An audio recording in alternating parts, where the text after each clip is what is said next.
Ready है। Hello hello friends, good morning. हम लोग अभी फिजिक्स के कैलोरीमिति वाले पार्ट से जहाँ तक पढ़े थे उसके आगे पढ़ने वाले हैं। कैलोरीमिति वाले पार्ट में हम लोग विशिष्ट ऊष्मा वाला टॉपिक देख चुके थे। विशिष्ट ऊष्मा के बाद इसमें आता है ऊष्माधारिता, heat capacity of a body. किसी भी पदार्थ की ऊष्माधारिता क्या होता है? तो ऊष्माधारिता के लिए ये है कि उस पदार्थ को गर्म करने के लिए ऊष्मा चाहिए, और किसी भी पदार्थ को गर्म करने के लिए कितनी ऊष्मा दी जा रही है, किसी पदार्थ को गर्म करने के लिए कितनी ऊष्मा दी जा रही है, इसी दी गई ऊष्मा की मात्रा से ही इस पदार्थ की ऊष्माधारिता को हम लोग ज्ञात करते हैं। पदार्थ की ऊष्माधारिता कितनी होगी, इसके लिए है कि किसी भी पदार्थ के पूरे मात्रा का ताप 1 डिग्री सेल्सियस बढ़ाने के लिए जितनी ऊर्जा की आवश्यकता होती है, पूरे पदार्थ का ताप 1 डिग्री सेल्सियस बढ़ाने के लिए जितने ऊष्मा की आवश्यकता होती है, ऊष्मा की उस मात्रा को हम लोग उस पदार्थ का ऊष्माधारिता कहते हैं। और इसी के साथ विशिष्ट ऊष्मा का परिभाषा इसके पहले आपको बताया गया था कि किसी भी पदार्थ के एकांक द्रव्यमान का ताप अगर 1 डिग्री सेल्सियस बढ़ाने के लिए, किसी भी पदार्थ के एकांक द्रव्यमान का ताप 1 डिग्री सेल्सियस बढ़ाने के लिए जितनी ऊष्मा की आवश्यकता होती है, उस ऊष्मा की मात्रा को हम लोग विशिष्ट ऊष्मा कहते हैं। स्पेसिफिक हीट या विशिष्ट ऊष्मा। और पूरे पदार्थ का ताप 1 डिग्री सेल्सियस बढ़ाने के लिए जितनी ऊष्मा की आवश्यकता होती है, ऊष्मा की उस मात्रा को हम लोग उस पदार्थ की ऊष्माधारिता कहते हैं। तो एक छोटा सा अंतर है विशिष्ट ऊष्मा और ऊष्माधारिता में। जब हम पदार्थ का एकांक द्रव्यमान लेते हैं तो वो विशिष्ट ऊष्मा हो जाता है, और जब पदार्थ के कुल द्रव्यमान का ताप 1 डिग्री सेल्सियस बढ़ाते हैं तो वो ऊष्मा की मात्रा जो उसकी ऊष्माधारिता हो जाती है। ऊष्माधारिता के बाद है ऊष्मामापी। ऊष्माधारिता के बाद है ऊष्मामापी, कि किसी भी पदार्थ को कितना ऊष्मा दिया गया, कितना ऊष्मा उसमें से लिया गया, उसको मापने के लिए जिस यंत्र का प्रयोग करते हैं हम लोग, उसी यंत्र को कहते हैं ऊष्मामापी। तो ऊष्मामापी वह यंत्र है जिसकी सहायता से हम लोग किसी भी पदार्थ के द्वारा दिए जाने वाले या किसी अन्य पदार्थ के द्वारा लिए जाने वाले ऊष्मा की मात्रा को मापते हैं, और जिस यंत्र से, जिस युक्ति से दी गई या ली गई ऊष्मा की मात्रा को मापते हैं, उसी यंत्र को हम लोग कहते हैं ऊष्मामापी, कैलोरीमीटर या ऊष्मामापी। कैलोरीमीटर या ऊष्मामापी क्या होता है?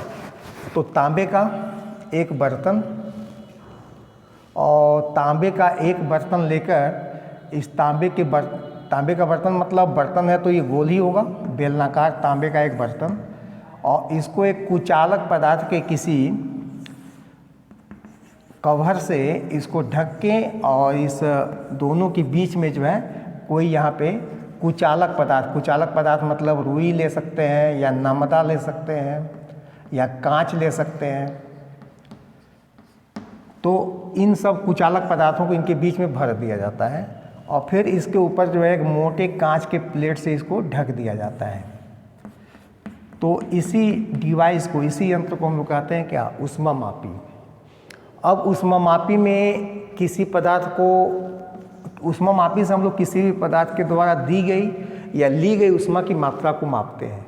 ऊष्मा की मात्रा को कैसे मापते हैं? तो इसके लिए इसमें एक और डिवाइस के साथ लगा होता है एक यंत्र, और इसको हम कहते हैं विडोलक। विडोलक होता है जो इसमें जब पदार्थों का मिश्रण कराया जाए ऊष्मामापी के अंदर, तो उसको अच्छे से आपस में मिश्रण जल्दी से हो सके, इसके लिए विडोलक का उपयोग किया जाता है। और इसमें तापमान मापने के लिए एक और डिवाइस लगा होता है, थर्मामीटर। एक थर्मामीटर भी इसमें लगा के रखते हैं। थर्मामीटर की सहायता से तापमान का मापन जो हम लोग कर लेते हैं। ये ऊष्मामापी है। ऊष्मामापी तांबे का बना होता है। ऊष्मामापी को एक कुचालक पदार्थ के बक्से के अंदर रखा जाता है। अब ऊष्मामापी और कुचालक पदार्थ के दीवार के बीच में कुचालक पदार्थ और भी भर दिए जाते हैं, जिससे कि यह ऊष्मामापी ऊष्मा के किसी भी भाग को अपने में से बाहर न निकाल सके या बाहर से ऊष्मा को ये अवशोषित न कर सके। तो यह ऊष्मामापी की संरचना है। वास्तव में होता यह है कि जब हम किसी एक पदार्थ को इसमें पहले डाल देते हैं और मान लीजिए कि इस पदार्थ का तापमान अधिक है, तो पदार्थ ए से ऊष्मा जो है एक दूसरे पदार्थ बी जो इसमें डाला जाएगा वो उसको जाएगा, और इस पदार्थ ए से ऊष्मा का कुछ भाग जो है ऊष्मामापी को भी जाएगा। ऊष्मा का कुछ भाग जो है ऊष्मामापी को भी जाएगा।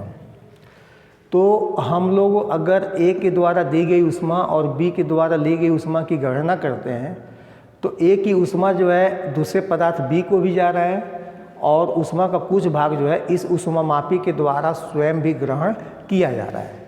तो ऊष्मामापी के द्वारा कितना ऊष्मा लिया गया, इसकी गणना को भी हम लोग सम्मिलित करेंगे, तब जाके हम लोगों को यहाँ पे सही जानकारी प्राप्त होगी कि पदार्थ ए के द्वारा कितनी ऊष्मा दी गई है या पदार्थ बी के द्वारा कितनी ऊष्मा ली गई है।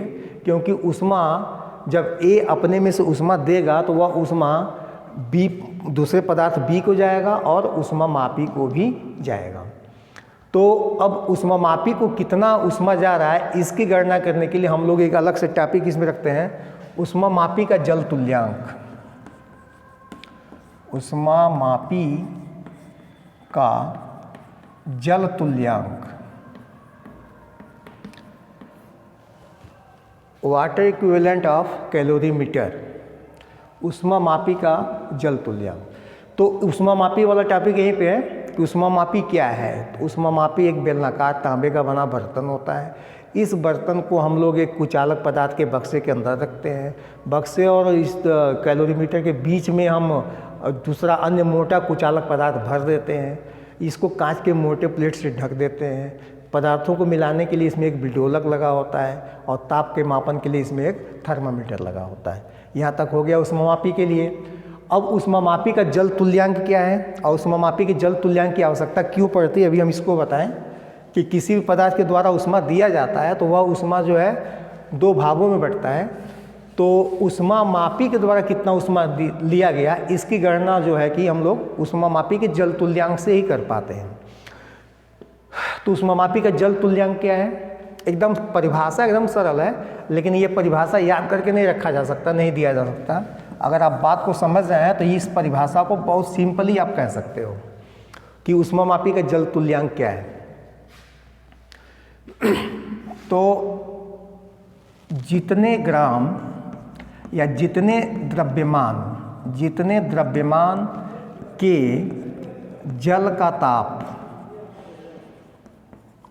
जितने द्रव्यमान के जल का ताप 1 डिग्री सेल्सियस बढ़ाने के लिए, जितने द्रव्यमान जल का ताप 1 डिग्री सेल्सियस बढ़ाने के लिए 1 डिग्री सेल्सियस बढ़ाने के लिए आवश्यक होता है, बढ़ाने के लिए आवश्यक, ये लिख के इसलिए चल रहे हैं कि थोड़ा सा एकदम रिजिड रहे। जितने द्रव्यमान जल का ताप 1 डिग्री सेल्सियस बढ़ाने के लिए आवश्यक होता है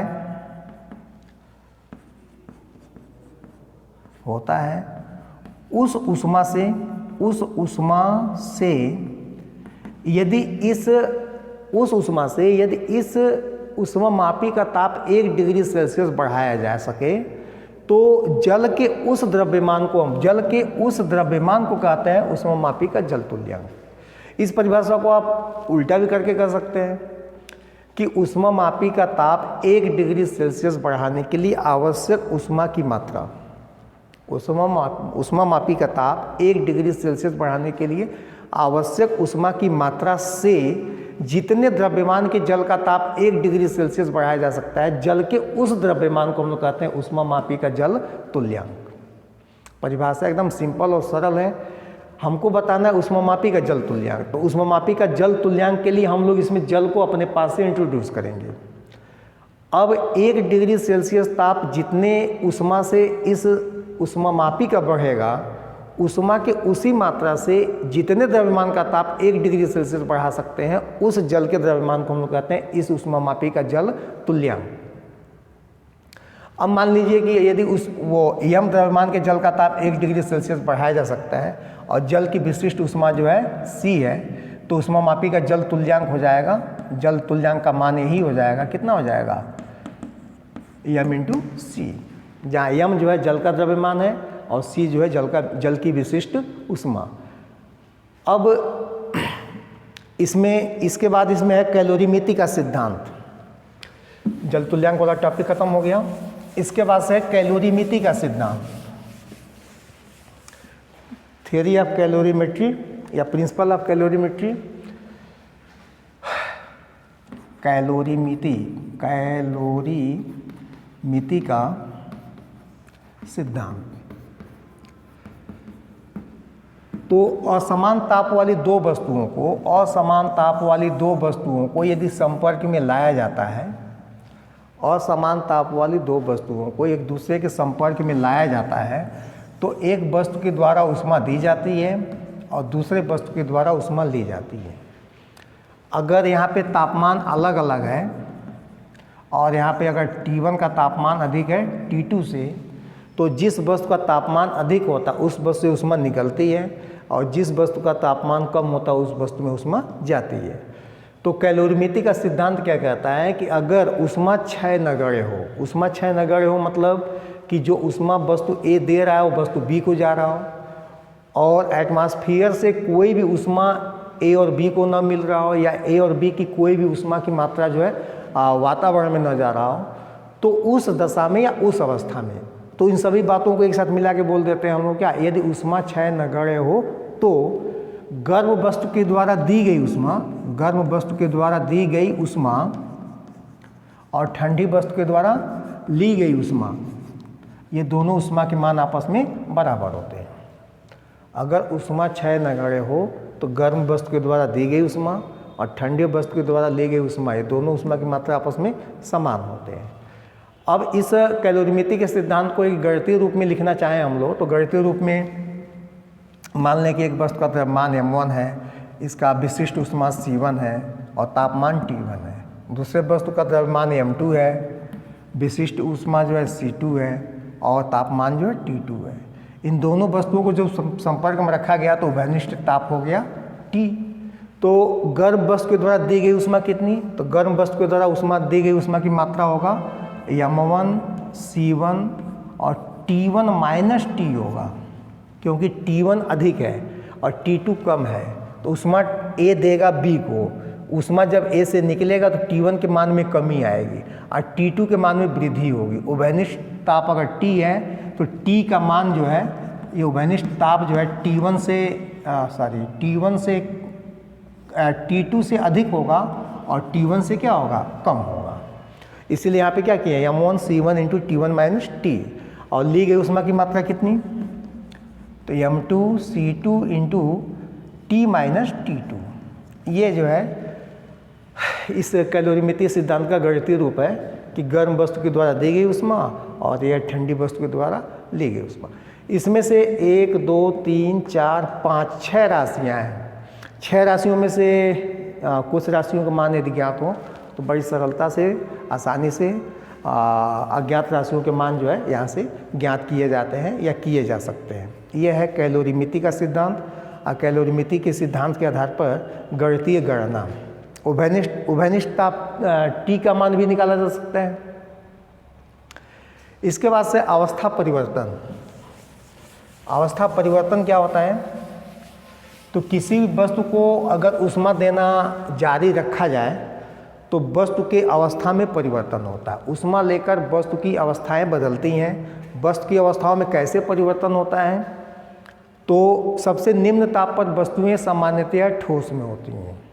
सबसे निम्न ताप पर वस्तुएं ठोस में होती हैं, उनको ऊष्मा मिलता है, ताप बढ़ता है तो ठोस वस्तुएं द्रव अवस्था में जाती हैं, और फिर और भी ऊष्मा मिलता है तो वस्तुएं द्रव अवस्था से वाष्प अवस्था में जाती हैं, भाप की अवस्था में जाती हैं। तो जैसे कि मान लीजिए हम अगर बर्फ़ लें, बर्फ़, तो बर्फ़ को ऊष्मा दें अगर हम, तो बर्फ पहले मान लीजिए किसी भी तापमान का बर्फ पहले ऊष्मा लेकर ये बदल के आएगा किस में, पहले बर्फ ही बनेगा, लेकिन बर्फ में क्या रहेगा, ये 0 डिग्री सेल्सियस पे आएगा।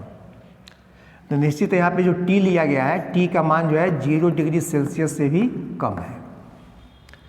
तो बर्फ का ताप 0 डिग्री ही होता है, ज़रूरी नहीं है। 0 डिग्री सेल्सियस पे जल जो है बर्फ में बदल जाता है। अब उस बर्फ के ताप को और भी कम किया जा सकता है। वैसे ही यहाँ पे 50 150 डिग्री सेल्सियस पे भी अगर जल रखा जाए तो वो बर्फ ही होगा। अब उसका अवस्था जो बर्फ से बदल के और कुछ नहीं होने वाला है, तो बर्फ हो गया। अब 0 डिग्री सेल्सियस से वो क्या होगा, 0 डिग्री सेल्सियस से पहले बनेगा ये जल, और जल बनेगा तो जल का तापमान भी होगा पहले 0 डिग्री सेल्सियस। तो ये जब इस अवस्था में देखिए ध्यान से, यहाँ पे 0 डिग्री सेल्सियस, यहाँ पे 0 डिग्री सेल्सियस, तो यहाँ पे अवस्था परिवर्तन है, अवस्था परिवर्तन, क्योंकि यहाँ पे ये ठोस से बन गया क्या, जल। तो अवस्था परिवर्तन में वस्तुओं के ताप में वृद्धि नहीं होती है, अवस्था में परिवर्तन होता है। जो भी ऊष्मा वस्तु लेता है उस ऊष्मा की सहायता से वस्तु का केवल अवस्था में परिवर्तन होता है। जैसे बर्फ से यहाँ बन गया जल। अब बर्फ से जल बना तो फिर इसका अब ऊष्मा दें अगर इसको और हम, तो ये जल ही रहेगा। और जल कब तक रहेगा, तो ये जल तब तक रहेगा जब तक इसका तापमान 100 डिग्री सेल्सियस ना हो जाए। तो यहाँ जो ऊष्मा दिया जा रहा है, इस ऊष्मा से उसकी ताप में वृद्धि हो रही है। यहाँ पे अवस्था परिवर्तन नहीं हो रहा है, यहाँ हो रहा है ताप में वृद्धि, क्योंकि जो अवस्था शुरू में लिया गया है 0 डिग्री सेल्सियस के जल का, वही अवस्था यहाँ पर भी है। जल यहाँ पर भी है, जल यहाँ पर भी। अंतर क्या है, 0 डिग्री सेल्सियस यहाँ पे 100 डिग्री सेल्सियस, यानी कि जल किस में चेंज हो गया, 100 डिग्री सेल्सियस के जल में चेंज हुआ, ये ताप में वृद्धि हुआ। और फिर और भी ऊष्मा यदि हम दें इस पदार्थ को, तो अब ये बनाएगा भाप, और भाप का ताप हो जाएगा 100 डिग्री सेल्सियस का भाप ही बनेगा। तो अब जल से भाप में बदल गया, ताप में परिवर्तन नहीं हुआ, तो ये हो गया फिर अवस्था परिवर्तन। तो वस्तुएं जब ऊष्मा को ग्रहण करती हैं, ऊष्मा ग्रहण करके उसके ताप में परिवर्तन नहीं होता, तो अवस्था में परिवर्तन होता है। अवस्था में परिवर्तन नहीं होता है तो ताप में परिवर्तन होता है। तो अवस्था परिवर्तन का सूत्र होता है m into L. m into L मतलब एल इसकी विशिष्ट ऊष्मा होती है, बर्फ की विशिष्ट ऊष्मा। यहाँ पर भी अवस्था परिवर्तन, यहाँ भी फार्मूला होगा m इंटू एल, जहाँ m इस जल का द्रव्यमान है, एल जो है भाप की विशिष्ट ऊष्मा। जैसे 540 कैलोरी प्रति ग्राम भाप की विशिष्ट ऊष्मा, 80 कैलोरी प्रति ग्राम जो है बर्फ की विशिष्ट ऊष्मा। और यहाँ जब ताप वृद्धि के लिए ऊष्मा दिया जाता है तो यहाँ फार्मूला होता है m c into delta T. m पदार्थ का द्रव्यमान, c इसकी जल की विशिष्ट ऊष्मा, और डेल्टा टी जो है 0 और 100 डिग्री सेल्सियस का डिफरेंस है। तो यहाँ से दो परिभाषा ध्यान में रखेंगे। अवस्था परिवर्तन के समय वस्तु के ताप में वृद्धि नहीं होता है, अवस्था में परिवर्तन होता है। और ताप वृद्धि के समय वस्तु के अवस्था में परिवर्तन नहीं होता है, केवल उसके ताप में वृद्धि होता है। तो अब यहाँ से हम परिभाषा दें गलन। तो गलन मतलब ये वाली स्थिति, कहाँ से, 0 डिग्री सेल्सियस के बर्फ से 0 डिग्री सेल्सियस के जल में। यानी कि गलन पर वस्तुओं के ताप में वृद्धि नहीं होती है, वस्तु की अवस्था ठोस से द्रव में चली जाती है। और जिस नियत ताप पर वस्तु ठोस से द्रव में बदलता है उसी ताप को हम लोग उस पदार्थ का गलनांक कहते हैं। फिर क्वथन या वाष्पन, वाष्पन या क्वथन, तो इसमें भी ताप नियत है। तो किसी नियत ताप पर या जिस नियत ताप पर वस्तु द्रव से वाष्प या गैस अवस्था में बदल के जाती है इस प्रक्रिया को वाष्पन कहते हैं। और जिस नियत ताप पर वस्तु द्रव से भाप में बदलता है उस नियत ताप को हम लोग क्वथनांक कहते हैं। फिर वाष्पन हो गया। वाष्पन के बाद इसका विपरीत प्रक्रिया संघनन, संघनन, और इसकी विपरीत प्रक्रिया, गलन की विपरीत प्रक्रिया हिमीकरण। तो परिभाषा भी एकदम विपरीत कर देते हैं। जिस ताप पर वस्तु या पदार्थ वाष्प से भाप से द्रव अवस्था में आता है वो संघनन कहलाता है, और जिस ताप पर वस्तु द्रव से ठोस अवस्था में आता है उस ताप को हम लोग हिमीकरण कहते हैं। तो यहाँ तक के लिए आज काफ़ी है, और यहाँ अच्छे से आप लोग इसको समझ के नोट्स बनाइएगा। बाकी जो है अगले टर्न पे फिर आपको प्राप्त होगा। ओके, धन्यवाद।